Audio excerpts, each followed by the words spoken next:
Most of you have probably heard, but just in case you haven't, I've had to cancel my cabaret for Thursday night. I just haven't had the stamina. So it's getting there, but so somewhere down the road. Okay. Let's imagine. Health. Okay, a message from Abraham, channeled by Esther Hicks. There will always be war. There will always be those who aggravate within others a sense of trouble in order to promote the solution that they already have their mind made up about. And so you're never going to come into agreement as a mass consciousness that this is the way. There will always be disagreements, therefore there will always be turmoil, there will always be war. However, well-being will always abound, so the dominant experience of the majority of people will always be one of well-being. So you can decide at any point in time in what part of this you want to play. You can use anything as your excuse to align with well-being, or you can use anything as your excuse not to align. So it really doesn't matter what religion anyone believes. If their life is working, and there are many different approaches to life that are working very well, then why not let them believe whatever they want to believe? It's all working in the way that it is supposed to be. There are religions that you wouldn't want anything to do with, that are perfect mechanisms for the people who are involved in them. And therefore, they are a very good thing.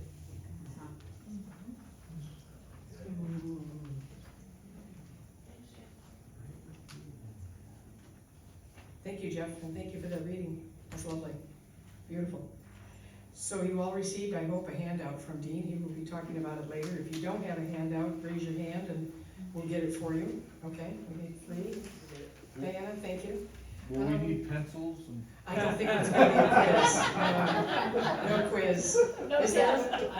Is there a quiz? No quiz. You might. Thank you, Diana. Sure. Somebody else. Thank you. So it's my pleasure once again to introduce Dr. Dean Shrock, who will be talking to us today about his topic, religion and spirituality. And if you would, please welcome Dean Shrock. Yay!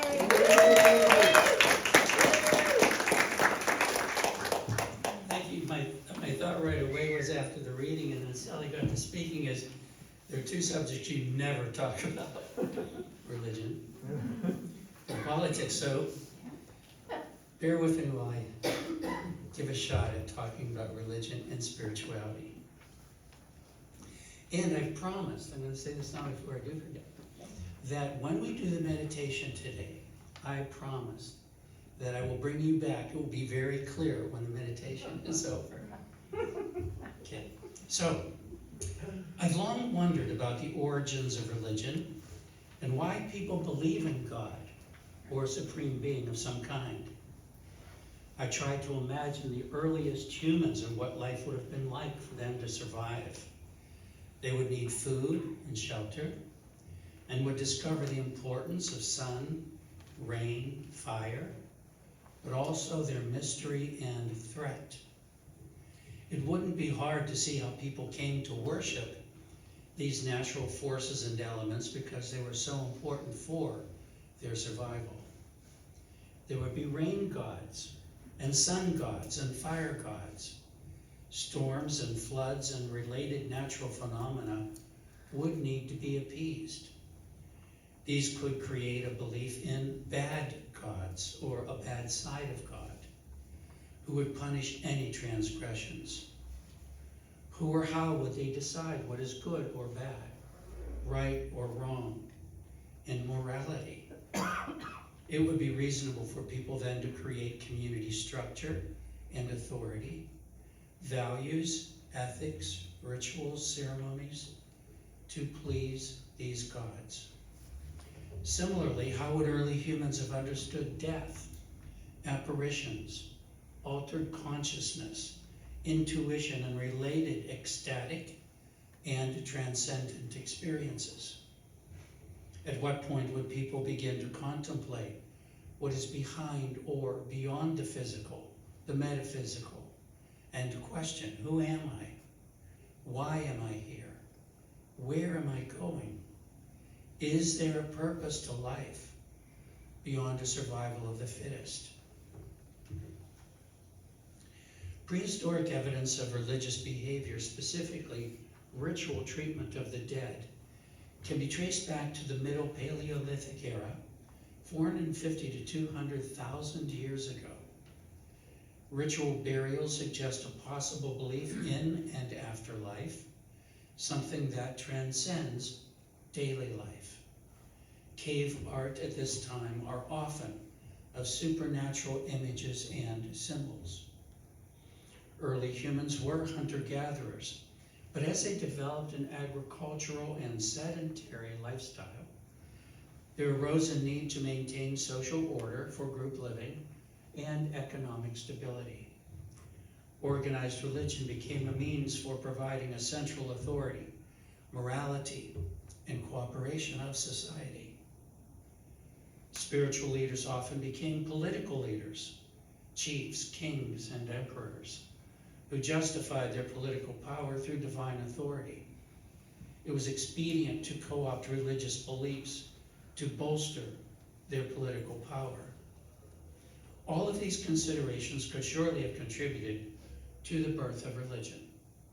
Beliefs, creeds, dogma, and practices that would contribute to a society of well-being. And any number of myths that arose from these beliefs, including a deep sense of pessimism, fear, and guilt.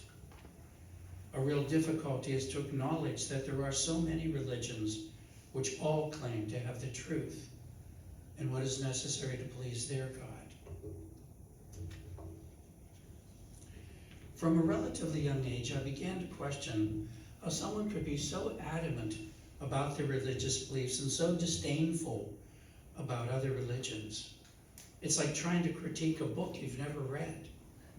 Historically, people were branded heretics for believing or practicing a religion that differed from the established and accepted dogma. You were a heretic if you thought for yourself. I propose that thinking for yourself is essential. Who can be completely certain what is true? And I want to read you a passage from Conversations with God, which you know how much I respect, and maybe give it yet another perspective on understanding religion and spirituality. Questions most vital to your soul include the nature of God, the nature of true morality, the question of ultimate reality, the issues of life and death surrounding war, medicine, abortion, euthanasia, the whole sum and substance of personal values, structures, and judgments. These most of you have abrogated, assigned to others. You don't want to make your own decisions about them. This is why human religions are so popular. It almost doesn't matter what the belief system is as long as it's firm, consistent, clear in its expectation of the follower, and rigid. Given those characteristics, you can find people who believe in almost anything. Because you see, it eliminates the need to think.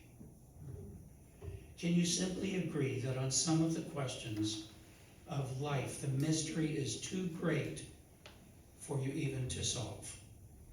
Why not hold the mystery as sacred? And why not allow the sacred to be sacred and leave it alone? Spirituality is inclusive, not exclusive. All people, whatever their beliefs, are valued. Spirituality encourages people to think for themselves and make an inner connection with their soul and deep sense of belonging. A spiritual practice has great faith in the self and one's own spiritual experiences versus seeking questions and authority from others. Religions are designed to govern behavior, where spirituality values complete freedom, non-judgment, attachment to results. As Dr. Naomi Remen states, religion is a bridge to the spiritual, but the spiritual lies beyond religion. I always have so many pages of notes, bear with me. Life is a constant learning and deciding who we are and who we want to be. Rather than the religious belief that God created you and me, spirituality knows that it is we who are creating God. It really doesn't matter. There's so many possibilities, infinite possibilities, and each one affords its own adventure. And none can really take away from the path you are meant to follow. In fact, any path you take will only embellish your path. The problem comes in when you have to decide which choice is the most harmonious. And the way to make a harmonious decision is to make it on the premise of love. And then I want to get into, and I'm pleased that George and Sally had me post this. I wanted to post this. But one last food for thought. Know in your heart that all paths lead to God. Where else did you think you were going? God is all there is. So, I'm very pleased with this very brief introduction about the Unitarian Universalist principles and how they came to form, again, in a very brief manner, drawn from sources as diverse as science, poetry, scripture, and personal experience. This is a wonderful framework, I believe, for people to consider as they consider their own spiritual path and spiritual growth. And then I also chose to, in your handout, give you some other things that you can think about and take home. The first one I put on top, not because it's mine, but it was only half a page. It would just fit better on the front. So in all deference to any other program and principles. So just because mine is on top, I will make the comment first. You know, given this stuff a lot of thought over the years, and certainly when I wrote Why Love Heals, but you know, I've been involved in channeled messages, conversation, and meditation for more than 40 years now. So just over time, and I actually put these in form of affirmations, so if any of you chose to even think of them or use them that way. But it's just, again, some things that I think are worthy of your consideration, certainly have importance and meaning for me, my years of looking at this. And then on the second page, I wrote about the book Character, Strengths, and Virtues by Christopher Peterson and Martin Seligman when I wrote Why Love Heals. And I was trying to understand as best I could what love is and why love literally would heal, would lead to remission from cancer. And in this particular book, they really did a huge research project looking, I forget now, back over how many years, the major principles put forth by all of the major religions. And they found that there were 6 primary virtues that underlie all of these systems. And so they're listed: wisdom and knowledge, courage, and so forth. So again, just as food for thought, as you consider your own spiritual growth and development, as you may want to consider these. Forgive me for saying this, that is for Christopher Peterson, Martin Seligman. I don't encourage you reading this book. It's very, very data-filled and statistics. So just believe me, unless you really want to get into that, this is a very nice summary. And then lastly, in the book, it is given, Learning to Manifest Your Desires by Esther and Jerry Hicks, The Teachings of Abraham. This is a good way to think about the idea of we allow or resist the flow of God's love. And there's so many ways to say that, the flow of the life force energy. But on top, and perhaps no surprise by the time I've talked to you so many times, leading the list that allows for the flow of God's love or the life force is joy. It is so easy to, as I've said so many times before, not create a good balance in our lives between work and play. What really brings us great joy and meaning and all the other things we think we should be doing. And then as you go down, it gets to the bottom: fear, grief, depression, despair, powerlessness. So as you indirectly come to separate yourself from the understanding of this all-knowing, all-loving, all-powerful source of all that is, you literally resist the flow of this energy, and then a certain amount of ease and comfort, happiness in your life. So again, I hope that has meaning for you, and you can appreciate the sensitive nature of talking about religion and what I would never say you should believe, the things you may want to take into account. Okay, meditation. And Sally asked me, and I explained to you that why I said what I said is, do you want to turn the lights down? And I said no. But I'm going to tell you why. And Sally thought it was a good idea, so it must be. The deal is that I want you to know that you can go within at any time, anywhere. Now, I will gladly turn the lights down if you really want that, for real. But otherwise, again, that is the point of leaving the lights at this level, unless, again, somebody really, really, honestly, and I would do it, want me to turn the lights down. Okay, there's usually one oddball. Oh, I'll be that oddball. Okay, so glad you see you laugh, hear you laugh always. Okay, so please, if you'll make yourself comfortable and close your eyes. February is considered the month of love. All months are about, and should be, about love. Valentine's Day. This is a day we celebrate romantic love, family love, friend love, and general love for humanity. However, this Valentine's Day, let's do something a little different.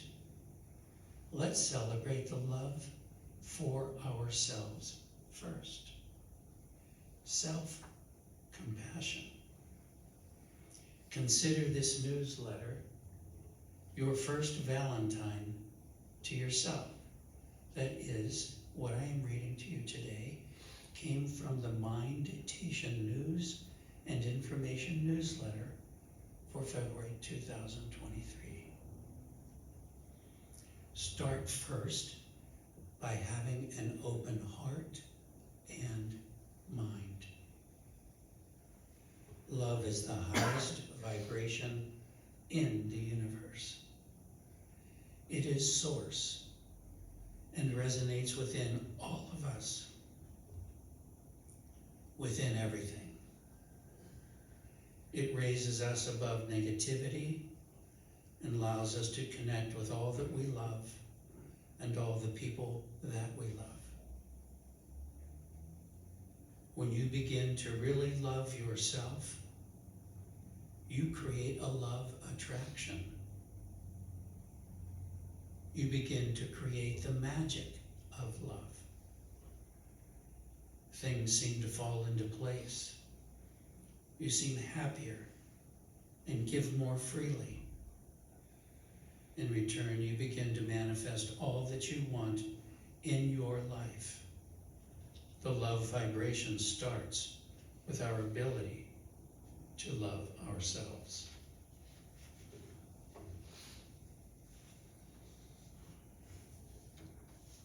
And now I'm going to give you an image I want you to take to heart. That image is of you holding yourself as if you were a newborn baby.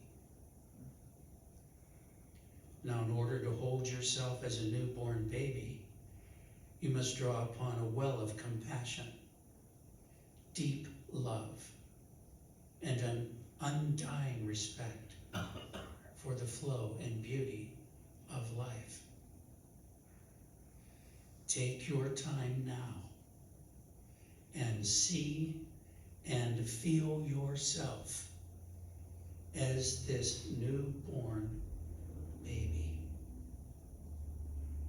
Hold yourself as your true identity as God, Goddess of unconditional love.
Thank you very much. So now if you will bring your awareness back to your outer consciousness, becoming more aware and more alert, but perfectly comfortable and relaxed, and only feeling good.